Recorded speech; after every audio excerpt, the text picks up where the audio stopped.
welcome everybody to May's Lunch and Learn session.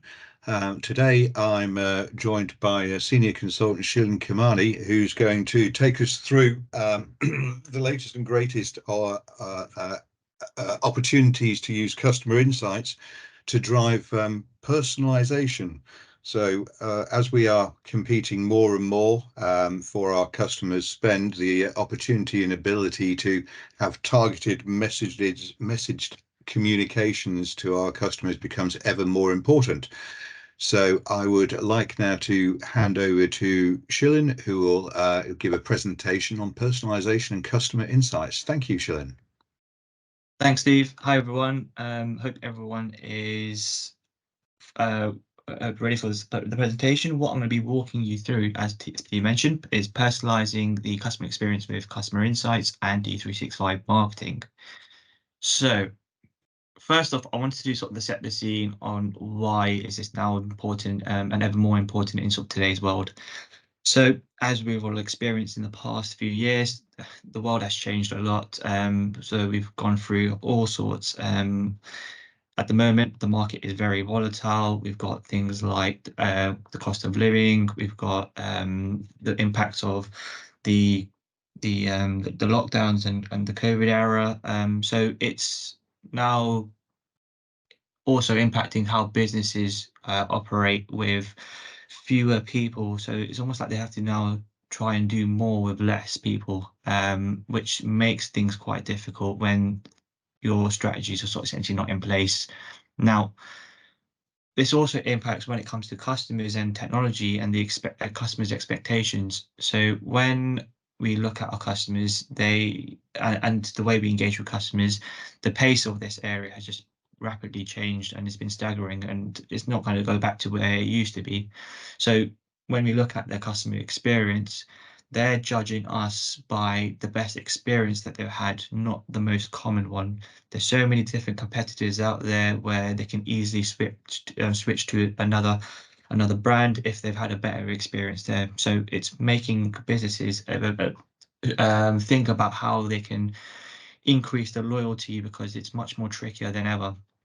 And also the way we work in the business world. So we've now moved from sort of an office base to more of a hybrid, and technology is obviously leading the way now to support that with how we collaborate, but also the data that we generate and AI. So AI has been a hot topic in recent news, and it's constantly increasing in everyday lives, and we're starting to see it happen in the way we're working as well. So what does it all come down to? Well, the general theme is we need to do more with less. So when we look at the previous or historical sort of buying experiences, a lot of companies generally went through sort of the top-down funnel. So it was a linear process where we started off with raising awareness, and hopefully the aim and objective was to get people down to the next steps of the funnel to be able to eventually get into a purchase process. Now, during those processes, you obviously had the marketing and the campaigns, but these were generally sort of big bang, shouting about it through different channels. However, this doesn't work, or the buying experiences has changed, or the way buyers engage has now changed. They're more self-driven. Now, when we look at the buyers in today's world and the information that's available, a lot of them are searching for the information that they're looking for before they've even engaged with a company. So a lot of the time that they've already made up the decision before even going out and reaching out to a company. So this is making it much more difficult for organizations to manage if not done correctly. So the self-driven buyer also wants to take lead of the purchasing process. They want to make sure that they're in control and they're going to be doing the main grunt work of whether they want to buy this product or service from organizations or not.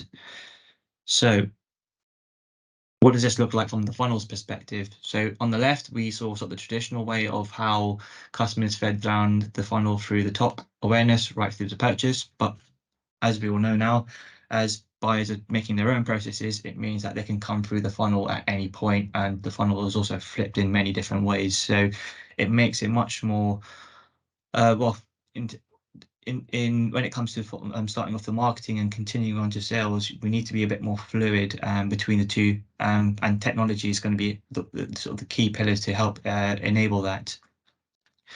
So when we look at the funnel, it's also not only about purchasing these days as well. So previously it was like where we only get a transaction or a cost out of the engagement with the person, but in today's world, it's also post-purchase. So the loyalty, keeping the retention of that customer, and also increasing their lifetime value. So being able to hold on to them and maintain holding on to them as a customer, rather than hoping that they do or potentially losing them to a potential competitor if we're not careful.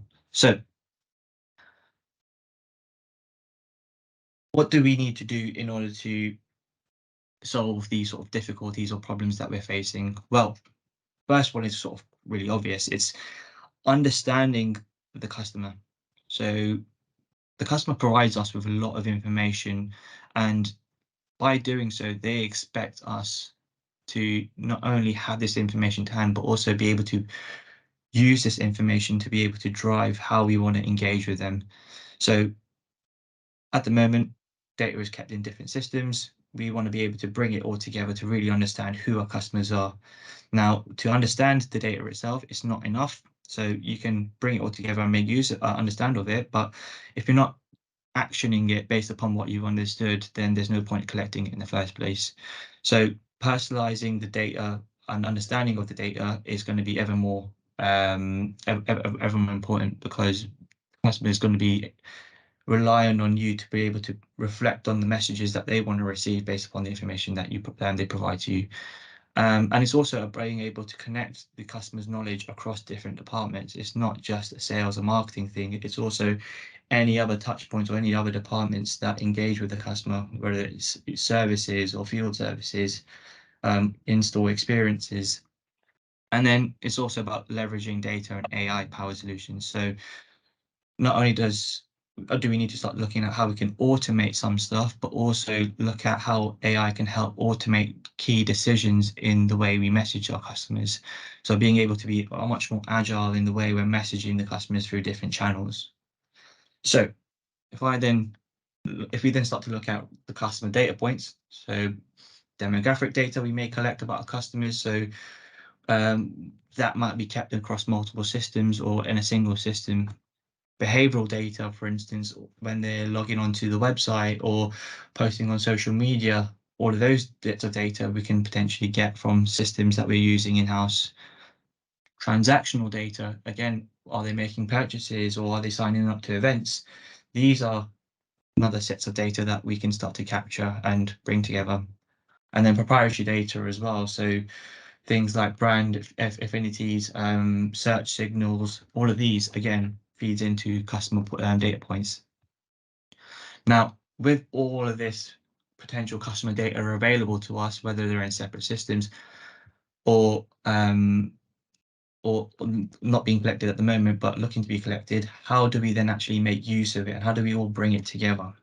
This is where customer insights really comes into play. So customer insights is essentially a tool to bring all of those different types of data sources and bring it in together to really understand who your customers are on a sort of single screen. So how does it work? So just build this up. There you go. So on the left-hand side, customer insights allows you to use data sources from anywhere really. So if you've got a data source, whether it's within an internal system, such as your POS, your case management systems, your CRMs, your ERPs, or even external systems such as even store Wi-Fi's, LinkedIn, loyalty programs, etc. Customer Insights has hundreds of connectors that we can connect into these different applications, databases, Excel spreadsheets, you name it, there'll probably be a connector. If not, we can potentially build one. And it's taking all of these data sources where we have customer information and bringing it into a central location, in this case, Customer Insights. And at that point, we'll then start to go through a unification process. So unification process follows sort of a four-step process. Ingesting the data, we then create map and match rules. So being able to identify trends and key IDs across the data sources, enriching it, and then conflating it. So being able to then take all of that into a single record. We can then further enhance that by overlaying it with things like analytics and AI machine learning to pick out trends in analysis and looking at key factors involved to understand what makes a specific contact a value of what they are at the moment from what we've collected. But then taking all that information, putting them into little buckets where we can sort of focus our messaging and how do we then do something with that data? So this is where we go into the action piece. Do we want to output into a BI report to then analyze from that perspective? Or do we want to start pushing it into D365 marketing so we can then tailor our communications to, which is what we're going to talk about today. So that's essentially the concept of the customer insights. What we'll do is now, if I go into a demo to really bring it to life to show you how it sort of works and how the personalization experience feeds through from customer ingestion and right through into how we then message our customers accordingly from the information that they've provided. Okay, so what we're seeing here, if I just go into here, customer insights. So what I've done is log into customer insights, and then on the left-hand side, first of all, I want to go into data. So we're going to go through that data unification process. And the first step is data sources. So we need to identify what sources of data that we're going to bring in into customer insights to understand who our customers are. So if I go into data sources here, and you'll be able to see in this example, we've got a load of data sources loaded into the system. So it could be consent activity, it could be information from Dynamics, a POS system, subscriptions, websites, you name it. If you've got customer data there in an application, we can then start to bring it into the central location. And then once we've got the information that we need or data sources that we need into customer insights, we then start to go into the unify process. So this is that map, match and merge process where, first of all, if I just go into view here, we first identify those key fields or the key IDs that help identify the common data across all of those data sources. So across all of the different data sources, in this case, the contacts we're looking at, we're starting to map the information, the columns and the data fields that we brought in into a common field. So things like their address, first name, last names, telephone. So we're mapping those data for each one into these common fields so we can then start to combine them into a single field. We then can apply some duplicate rule detections. So if we have specific duplicates, potentially we can then start to apply those rules and make sure that we're not creating multiple of the same contacts. And then the matching rules. So this is where we can then define our conditions on how we want to define and match our contacts. Is it based upon unique identifiers? Is it based on emails, etc.? Anything that we can use as a way of identifying one contact to another contact in multiple systems, we can be able to create the rules within here. And then off the back of that, we then start to go into the unification process and bringing all of those matches together to give us an output of a single record. So this is where we can then start to understand which fields are we bringing from which systems, which ones are being matched into those common fields, and then essentially in the review process, it's then creating the output of the contact record, which if I then go into customers and I'll go into one of my customers here, Claudia Mazzanti, this is essentially sort of the output of what you would get. So from here, you'll be able to then start to see the information about Claudia that we've ingested across the multiple systems and merge into those common fields.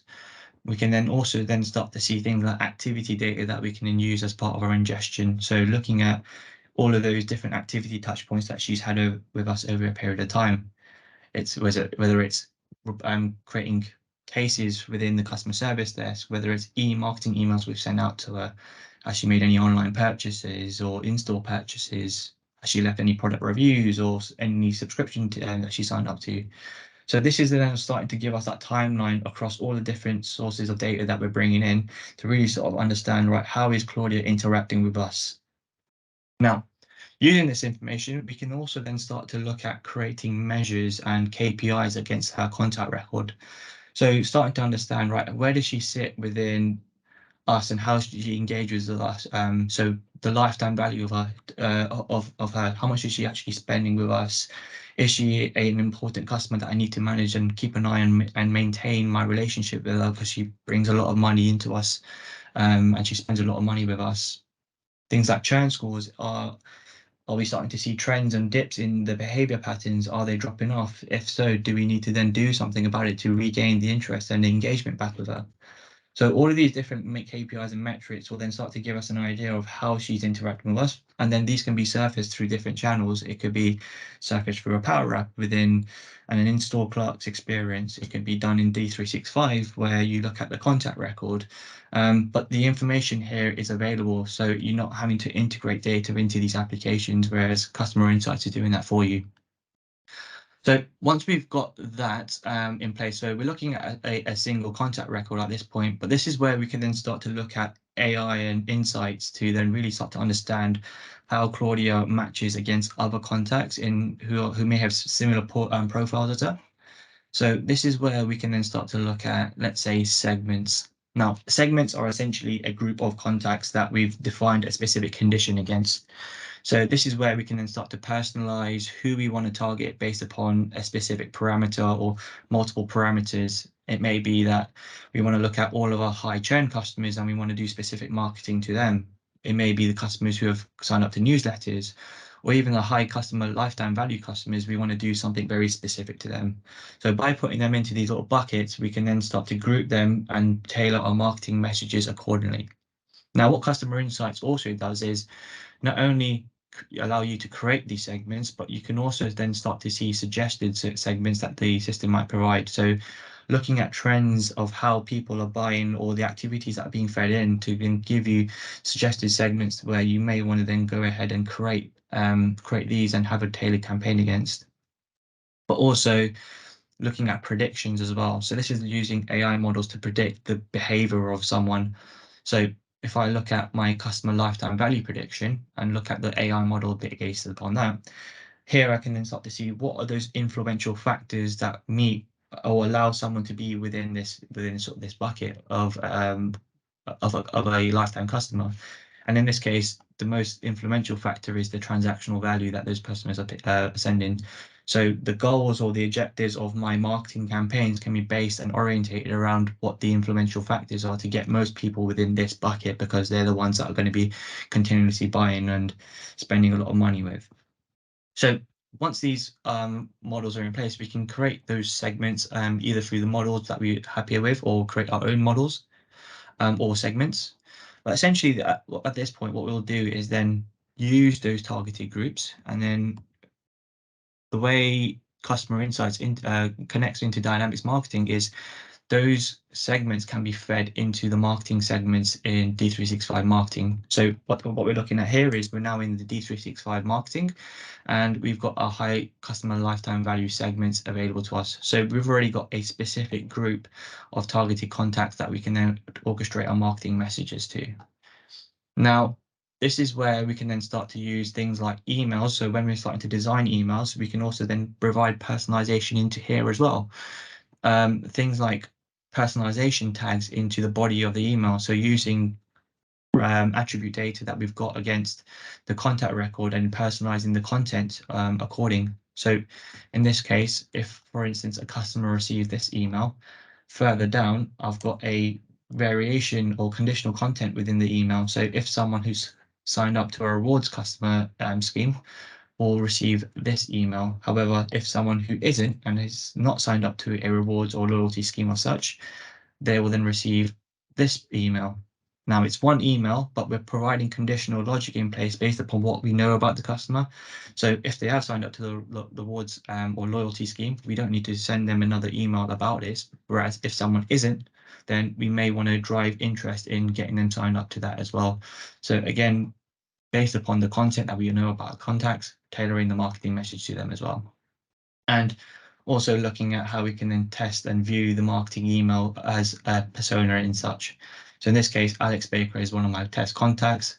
When she receives this email, I can see that this personalization is how she's going to receive in her mailbox. And then she's also going to receive the bottom half as well.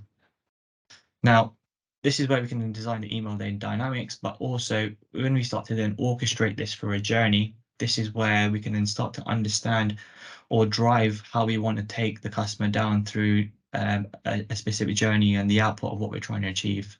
So now we're looking at a customer journey. So a customer journey is essentially almost like your traditional campaigns where you start off with a specific target group. So in this case, it will be those segments, but it can also be a trigger action that happens. Someone makes a transactional action or someone abandons a basket on a website. Those can also be included as a trigger point or an entry point into a journey. But essentially, this is where we can then start to use things like AI and data and understanding how contacts are interacting with us with things like channel optimization rules. Now, what this essentially means is we're now creating a model where AI can then decide, based upon a contact's historical interactions with your marketing emails, which channel should the message come from. So in this case, if a contact goes through the journey and they're most interactive with your emails, then they will receive the email that you're going to be sending out. Or if someone's more responsive to a text message, then using the text message to send it out. So this is allowing you to leverage the AI to be able to make those clever decisions for you based upon historical interactions and data. And then taking it one step further, if we are sending out emails, then what's the best time that someone's looking at those emails? Is it 10 o'clock on a Monday morning that they're most responsive to your emails? So very much sending the email at a very much a specific time based upon historical interactions from whenever you sent your content. And then from here, we can then further branch out what we want to do within the journey as well. So we can then define branching conditions. So using attribute data to be able to make decisions on whether we want to take them down a route A or route B or even route C if we wanted to. A/B testing. We may have different variations of emails that we want to maybe see from a test a test audience to see which one's most reactive and then send the most successful one to the larger audience. All of these different little bits or pieces will then impact the most, it will impact the personalization of the content that you're sending out to them, and it's going to be the most relevant to them based upon how they interact. Now, if I click on one of these little plus buttons, you can then start to see all the different actions and elements that we can then start to do. And we've also got the possibility of using custom triggers as well. So anything that's not available, we've got the capability of extending through the Power Automate flows. So with all this then said, you then have a definitive journey goal. What is it you're trying to achieve here? Is it down to driving a purchase? Are you trying to increase engagement or increase loyalty? All of these goals will then have defined KPIs where you can then say what the success condition is if someone actually goes through. So have they made a purchase, and how many people you actually want to feed through through the journey to actually make the journey a success. So it could be a percentage, it could be a number, but the capability is allowing you to then be able to analyze and understand the success of these campaigns and re-optimize should you need to at the next one. Now, throughout this journey, your customer is obviously generating more data. So this is where they're having touch points. They may have website activities, they may phone up. All of this data will then again feed back into the engine of customer insights, just further enrich the information that you have with your customers to then further personalize and further tailor the messages. They may go from one segment to another based upon transactional information. It may be that someone's dipping off. Again, all of this stuff will then be able to be fed back in, and then the marketing will be able to understand who the right customers are and what sort of messages you want to send out to them accordingly. So that's everything I wanted to show in today. Hopefully everyone found that useful. Just wanted to wrap up with the closeout of the next Lunch and Learn that's coming up. Steve, did you just want to talk about what's coming up in the next month's Lunch and Learn? Thank you very much, Shilen. Really helpful and very interesting presentation around the power of customer insights and personalization. Just to follow up, next month, 22nd of June, we welcome our colleagues Expologics, who are leaders in configure, price, quote technologies and automated solutions. So their goal is to simplifying complex and deliver fast, accurate and dependable quotes every time. And it will be 22nd of June at 12 o'clock. So once again, Shilen, thank you very much indeed for your time today, and thank you everybody else for joining today. Been a pleasure hosting you today, and this webinar will be up on our website shortly.